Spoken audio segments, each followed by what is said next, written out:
अकरम Gujjar Sahib of Nigrian हाल मुकीम Italy, इन्हां सानू इटली की फरमाइश की है। सरकार फरमाते ने, दिल मेरा है घबराया होया,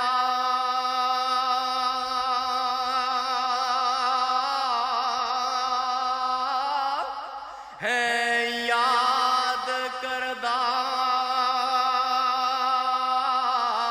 तू सानू, हो जीवें बुलबुल